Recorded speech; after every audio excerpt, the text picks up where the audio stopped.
Now let's bring you what the newspapers are reporting this morning. First with me is the Leadership newspaper with the headline, Tinubu to ECOWAS leaders. We must learn from Ghana's democratic example, says democracy must mature in Africa. Nigeria pays 85 billion naira, $54 million ECOWAS levy after 19 years. Payment affirms Nigeria's regional power, Toure, and Mali, Burkina Faso, Niger set to exit regional body in 2025. PDP denies inviting Jonathan to contest in 2027. You see that on page 20. Tenants lament as year-end rush compounds rent high.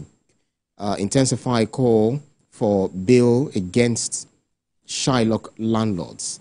And above the nameplate, for showing himself to be a governor for all Jigawa people, Malam Omar Namadi is the governor of the year. That's according to Leadership newspaper. 2025 budget, Abbas urges Nigerians to submit demands now. Finnish government freezes Simon Ekpa's assets. An army destroys Lakurawa camps, recovers arms in Sokoto, Kebbi.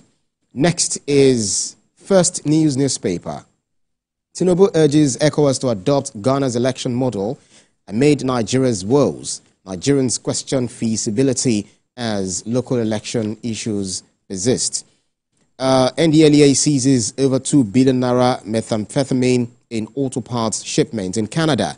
Cash outside banks hits 4.29 trillion naira amid ongoing shortage. On the bottom strip, 20 dead, 11 rescued in Benue boat mishap. Police. Next is Daily Independent. Tinubu asks ECOWAS to emulate Ghana's democratic practice. Nigeria clears 85 billion naira, $54 million ECOWAS levy. 25th dead in boat mishap on Benue River. And CBN looks helpless as cash scarcity bites harder. Expert laments. Tinubu urges new IPI leadership to work with his administration. Next is This Nigeria. Mali, Niger, Burkina Faso presidents absent as ECOWAS leaders meet in Abuja, set to quit in 2025. Kemi Badenoch, bat knocks and storm in a teacup. We attracted 286 billion naira investment in 9 months, says Nigerian Investment Promotion Council. FCTA gets first colposcopy center to combat cervical cancer. Tea, Akara, patronage surge in Kano. Next is the Daily Times. ECOWAS set transition period for Mali, Niger, and Burkina Faso. Countdown to elegance, Miss Nigeria, 45th edition. ASUB directs Polytechnic staff to resume work today, which is Monday. Oba of Benin begins Igwe Festival in surprise move. Next is the Abuja Inquirer. Nigerians in uproar. Talking about 84 billion naira, $54 million ECOWAS payment. And above the nameplate, lack of family planning budget drives maternal mortality rate in FCT experts. Next is Daily Trust. High expectations as 32 states budget 22 trillion naira for 2025. Appropriations upped by 31% from 2024's. Governors should prioritize capital expenditure, that's according to experts. 20 dead, 11 rescued in Benue boat accident. Police, economy in focus as Obasanjo meets Kwakwanso Duke. Next is the Punch newspaper. Council autonomy, Algon, Norgay, kick as governors get 2 trillion naira local government allocations. Lagos local government bodies worried over uncertainty in Supreme Court verdict implementation date. Death toll hits 20 as boat capsizes in Benue. Abuja land only valid after payment, CFO, Minister spokesperson. Dangote refinery extends exports to 3 African countries. Next is Platform Times. Federal government secures death penalty, life sentences for 325 terrorists. Fathers now abandon their wives and children in Gombe due to hardship and poverty. NHRC. Chief Quadri embarks on road rehabilitation set for patronage investiture. Igboho urges Tinubu to caution Shetima over attacks on Kemi Badenoch. All right. So Next is Nigerian News Direct. Knocks, kudos. Trail Kemi Badenoch's controversial remark on Nigerian police. Debate intensifies as Nigerians weigh in on ex-British minister's comments. Serap sues Tinubu over failure to probe alleged missing 57 billion naira in Humanitarian Affairs Ministry. Others. Japan hails Dangote refinery, a wonder of modern technology. CBN to find banks releasing naira notes to hawkers, 150 million naira. And I have with me here the New Telegraph, how Azman smuggled aircraft to Mahan Air, undermining U.S. sanctions on Iran. That, of course, is outside Nigeria. Crew turned off transporter to evade detection. Airline did not apply for aircraft deregistration for sale. That's according to the NTAA. Federal government secures conviction of over 200 terror suspects. An ongoing trial, 125 sentenced in July. Another story here says 20 killed as boat capsizes in River Benue. Declare emergency on Niger Delta roads. Clark urges Tinubu in the 2025 budget. Oil producing state earnings jump 102% to 1.23 trillion naira. Secure borders, key to economic growth, says Adeyemi, as Customs clinches international award for outstanding performance. Supreme Court hears first suit seeking to sack Tinubu. Serap sues president over alleged misusing of funds from the humanitarian ministry. The major stories on the front page of the New Telegraph. To the Nation, Federation account netted 3.14 trillion naira, highest inflow in November. States gas lend slow down. Federal government CNG initiative. The Southeast, Northeast not on board. We have raised the bar, says panel chair. APC retains dominant majority in Senate, boost in House of Reps. In the Niger Delta, 42 illegal refineries destroyed, 29 held for oil theft. Court convicts 200 Boko Haram terrorists. NDLEA intercept 3.3 billion naira drugs in cars shipped from Canada. The federal government goes off on dormant landed assets. And a third story here says 3 die in Lagos accident. Next is the Hope newspaper. Cash crunch. Bank officials blame the CBN as Emefiele era looms. Cash withdrawal limits in most banks now 10,000 naira, 5,000 naira. That's according to an investigation. Old note remain legal tender, CBN says. Adeyemi's suspension saga will be resolved soon. APC spokesman is saying. Slash petrol prices, Ipman appeals to Dangote refinery. And the LEA seizes 3.3 billion naira meth, loud concealed in auto parts from Canada. 23rd dead, the River Benue boat mishap. Next is Nigeria Tribune. Still on cash crunch, POS operators source funds from traders. Increase charges by 150, 200%. Not our fault. We no longer get adequate cash from banks. Operators are quoted as saying developments may set back CBN's cashless policy. High interest rates weaken naira to sustain trade surplus, capital inflows till early 2025, according to analysts. Caretaker committee members, Fayoshe's loyalists, may clash in Ekiti. Reps empower the SEC to regulate online forex trading platform. Orders. Kwankwaso Duke meet Obasanjo in Abeokuta.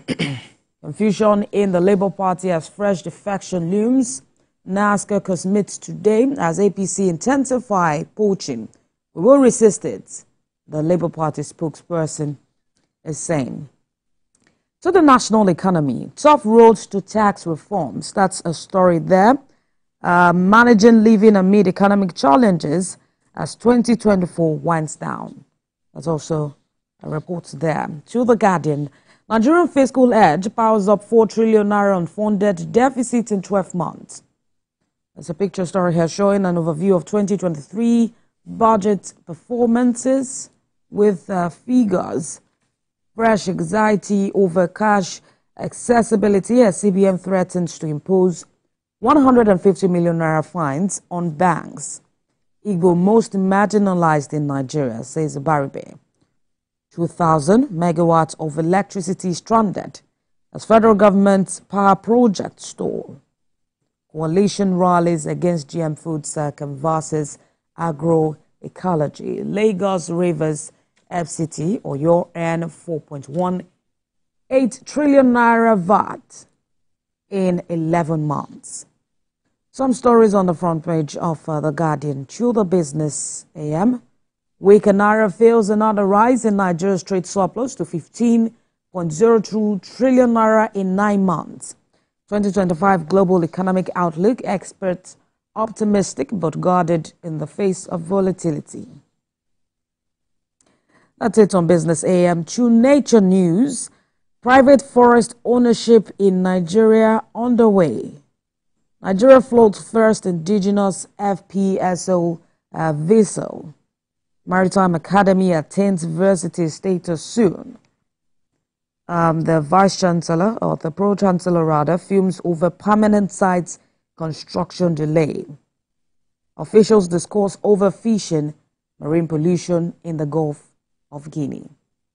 And finally, on Sporting Life, on the 2024 Confederation of African Football Awards, NFF backs Lookman for victory as Eagle Star seek to become 7th Nigeria to win Gang. Osimhen declares himself fit. Amorin also secures the first derby win. And on the Black Bulls 3-0 Yimba match, Nigerians destroy Bar Elephants. Olatunji scores 11th goal of the season. And sports thrash Fibo sent in the Southampton-Tottenham game. The major stories on the front page of the newspaper this morning, Ibraheem. Interesting news items we have on newspapers this morning. Quite loaded, and we have a lot of them to chew on this morning. One of them is that which is trending, over the time and up until now. I'll talk about what this Nigeria reported. Also, Nigerian News Direct. From Nigerian News Direct, for instance, saying Knox Q-Does, Trail Kemi Badenoch's controversial remark on Nigerian police. And then data intensifies as Nigerians weighing on ex-British minister's comment. It's quite interesting.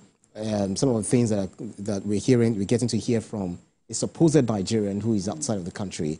We have the like of the Yoruba Nation activist, Sunday Igboho, saying that the president should caution Vice President Shettima, on criticizing Kemi Badenoch based on that remark, because what she said is obviously true in terms of corruption. Others are saying that she shouldn't have said that about Nigerians or in Nigeria, which is her birth country. While others are saying, well, it's obvious truth. But others are also arguing that, listen, we know that Nigeria is corrupt. Even David Cameron some time ago said that Nigeria is fantastically corrupt, and there were this rebuttal that even US, UK, some of these Western countries aided and abetted this corruption because they served as safe havens for monies that were stolen from this country. And then looking at slavery and all of the things, she took a swipe at the Nigerian police that they stole the shoes of her own brother. And another rebuttal came from the Nigerian police saying, listen, Nigerian police has actually gone through different, as metamorphosed, different reforms and all of that. And the ditto UK police until what we are seeing now. It used to be very, very was in the 60s, 70s, 80s, maybe from the 80s, that's when we began seeing some of the things that we're seeing. So I do not subscribe to someone who is a Nigerian, describing Nigerians and Nigeria, your fatherland, because as someone from the Western region, you don't use left hand to point at your father's house, so we believe. Right. I think that's very great. However, we cannot actually take that experience from her. Yeah. She had that experience. There's been a whole lot as a matter of fact, we all have experience. Trailing that. I've had experience in the UK. Right. So not everything we talk about. Police harassment and all of that. However, there have been a lot of reactions, trailing, some for, some against. But I mean, this also brings back the topic of patriotism, like we've always, been saying, talking about the fact that we have so many Nigerians, and when they leave the shores of the country, they see it as a form of escape. They see it as a form of, taking a swipe at their own country. Yes, and then they begin to say a lot. Some weeks ago, we still had this issue with Davido and all of that. When you go out of the country, Nigeria's economy is in shambles. And we as Nigerians understand the situation. We've seen the government also say many times that, we cannot, achieve what we want in a day, but we are taking the steps towards that. Now, when you have the opportunity to speak about your country, because this also will have a direct effect or impact on you. Even on you. No matter how, you can't extricate yourself from right. So being many persons believe that if, they talk down on the country or they expose whatever is going on in the country, perhaps it will not really affect them. But the image is also on you. Whatever you're getting from that, they will also remind you. The way you project your country. A daughter of an immigrant or a son of an immigrant, just like we had Rishi Sunak, who was irrespective, you're still an immigrant. Mayor of London, Sadiq Khan. There's so many immigrants. And so that's why it's good for us to, mention to Nigerians, wherever you're given the situation, to pick up the mic, to speak about the country, because in the long run, this will also help us. And it will some of these countries that you believe are so perfect, or their democracy is so, so experienced and all of that, they still have some of, these issues that we are talking about. However, I think it's still the way they manage it within the media space and all of that. So the vice president wasn't entirely wrong talking about ensuring that we must be patriotic. We must project our country in the good lights. Nigeria is not as bad as we all try to make it seem. And when we go out, when we meet with other cultures, when we experience other cultures, it's not a good reason to forget where you're coming from. Absolutely. So it's very, very important that, your root is your root. No matter how you want, your DNA is your DNA. You can't change it. No matter how much you say, I'm no longer a Nigerian, and I don't want my country to be like a country that I run away from. No matter how much your accent changes. It's so demeaning. What did you say? I said no matter how much your accent changes. Forget accent. Forget accent. So I just believe that it is a wake-up call, just like you said, to every one of us Nigerians, because it's not just about the leaders. It's about us. Because I believe God said, for instance, that it will not change the condition of the people until they change what is in their own selves. Yesterday I was coming from Ibadan. Someone was meant to, we had an issue with the brake, and then someone was asked to, fix it. The person went ahead to call another person. This person can fix it, but went ahead to call another person that, okay, charge them this. And the person came and said, it's 40,000 naira. What is not even up to 5,000 naira? So we started criticizing them. This is not how to do things. People like you will say, Nigerian leaders are very bad, but this is your own government. How are you doing in this? So we need to just change from ourselves. So you see all of these things in the way we also treat ourselves, the way we also, do business with ourselves, the way we communicate with others, the way we take advantage when we have the opportunity to take advantage of your fellow Nigerian, not even anyone outside the country. And so, like I mentioned earlier, patriotism is very key. We should be inculcating this, possibly in the scheme of work for children from a very young age. That's right. This will, in turn, affect how we see ourselves as a nation. It will affect the way we see ourselves as a country. Whatever you try to do, your country is still your country. Where you're from is still where you're from. Exactly. I saw some, figures a few weeks ago where they mentioned the fact that Nigerians are not the highest immigrants in the world. They are not the highest who migrate out of the country and all of that. But I still believe Nigerians are kind of the loudest. You see a lot of, comments about the country and all of that. We have a high level of Indians leaving the country Heathrow or travel out. And then they just say, thank God I'm out of the shackles of this. They still live in Nigeria. And when they get there and they see the reality. This is not to say we do not acknowledge the situation or whatever is happening. But whenever you're given the opportunity, kindly project your country. All right. There is another one which is very, very much interesting. I mean, not interesting, but it's biting Nigerians, really. If you look at Leadership newspaper, tenants lament a year-end rush, tenants lament as year-end rush compounds rent hike, intensify call for bill against Shylock landlords. In fact, I love that word. Shylock reminds me of Merchant of Venice, by, I've forgotten who wrote that book. Is it Shakespeare? I can't remember. But Merchant of Venice. That's what we have Shylock, and then when you now see Shylock landlords hiking their rents, you know, they will tell you, we are increasing your rent because of the prevailing economic situation. Can't you see the ground? You're asking me to pay higher. Does your house, does it have tires? Do you drive your house, or what is going on? Maintenance and all of those things. Fine, I'll pay for maintenance. But why you increasing my rent by 20, 30, 40% unreasonably? This economy that is biting you is also biting me, the payee. So exactly why you making things very difficult.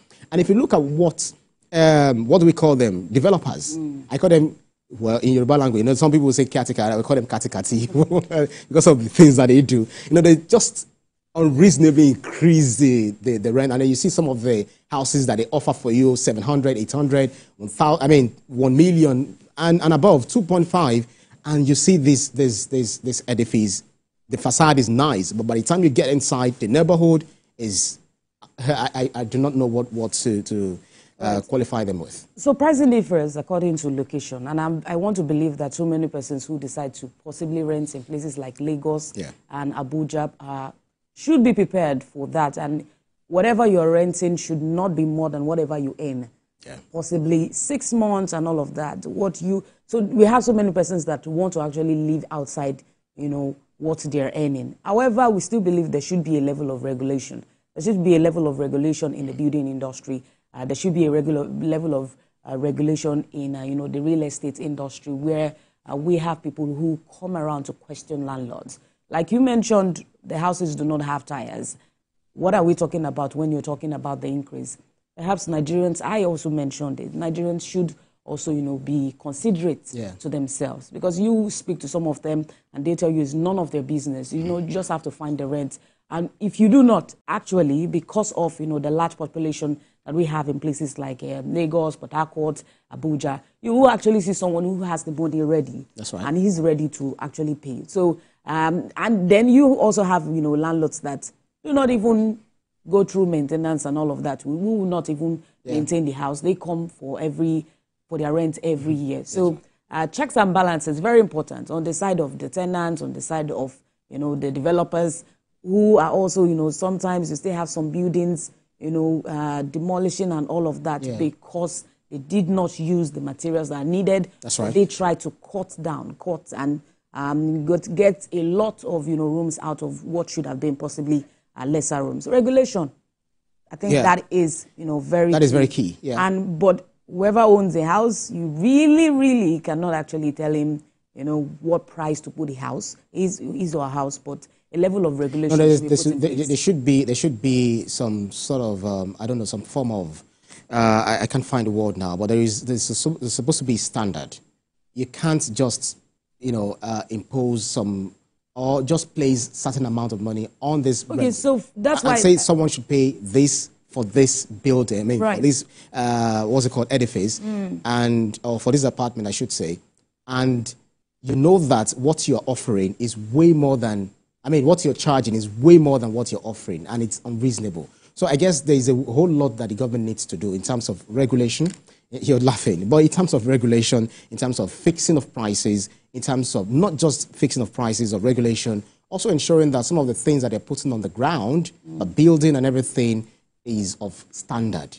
You know, is of standard. So many persons are here to rent a house because of even the extra fees. Yeah. We're not even talking about we're not even talking about all those extra fees. Now, when we have, you know, the agency, we have the agreement, we have the service charge. Damages. That sometimes is even more than the price of the houses. So perhaps while we're also trying to, you know, manage the landlords and all of that, we should also be managing those who help you in getting this place. That's why I said. And some indiscriminately just increase the rent. They might promise you 3 years after we increase in this rent. So there has to be some form of you know, agreement signed by both parties. And do not just rush to sign an agreement because you're looking for an abode. You have to read it. If there is need for you to also give it to a lawyer, just allow the lawyer to help you go through and interpret some of the clauses that are there. So there's so many things to chew on this morning. Before we also go into our conversation this morning, I think I found something quite interesting. Yes, NDLEA seizes on First News newspaper, on the front page of the First News newspaper. NDLEA seizes over 2 billion naira methamphetamine in auto parts shipment from Canada. I remember someone telling me about this news on Saturday about some Nigerians who are based abroad. Right. This is not mentioning where the person is from, but, you know, as long as the person is a Nigerian, is a Nigerian. So when you have people going outside of the country, shipping in contraband, drugs, things that are outlawed in Nigeria, what message are you sending to the likes of Kemi Badenoch to start with? You understand? You're allowing them to take a swipe at your motherland. Is that our standard outside now? Of the country? Is that our standard now? Is Kemi our standard now? No. It's just funny how people get to do things, you know, just for them to be rich, regardless of what name that thing is going to call you, or that kind of image is going to give your country and the people of your country. It's so bad how we get to do some of these things. Every weekend, we get to see stories from NDLEA. Kudos to that agency. They're doing so well in terms of arresting some of these, you know, drug peddlers, drug pushers, and some of the things that they bring into the country that are outlawed. It's just so sad that we keep seeing this stories day in, day out. It's so sad. So it's actually it's a good work that the NDLEA is doing. I've seen a lot from them in recent months. Having to, you know, they go to the airport, they go all around trying to just manage this issue of, you know, drug abuse, the drug sales and all of that. But it also boils back to the Nigerian. It also boils back to the system. It also boils back to our border control. I want to believe it's a mechanic, someone who is importing, you know, auto parts, possibly to sell, is looking into other ways to, you know, will I call it diversify at this point to, you know, get extra sources of money. This happens in other crimes, and that's why we have the NDLEA to actually, you know, manage this. We can only, you know, reduce the spate of, you know, drug abuse, drug sales, drug importation and all of that, but we may not totally be able to, you know, eradicate them. I actually thought you were going to even raise the cash crunch, that we also have experienced where POS operators are sourcing funds from traders. And, you know, we have the Hope newspaper quoting it as the Mayfield era. That's the Hope? Right, the Hope newspaper is quoting it as the Mayfield era. We now have a cash withdrawal limit. We had a discussion with Dr. Mullah Yusuf. He said the Mayfield era, whatever it is that you've done in terms of Naira redesign, we moved past that era. Right. It's another phase now. Although we can't take away ourselves or what happened in the past, you know, in connection to what is going on. Yeah, had an impact on what's going on. But I believe that the CBN is, you know, writing up or is trying to ensure that some of the things are put in place. But the reforms and everything, just to ensure that we have free flow of cash. I saw the story about the new Naira, old Naira notes, you know, still the Supreme Court judgments, you know, that we still have that in place. So they are still very much valid, you know, and you can continue using them. So all of these things all together, I just want the government to get things, you know, done as soon as possible, because Nigerians really can't wait. You know, part of the things I'll be discussing today is also the food security and so on and so forth. So many things that we have, you know, on the table for us to, you know, really thrash as soon as we are able to, because there is no time for Nigeria. There is no time for the government to deliver on these mandates that we've given them. Right.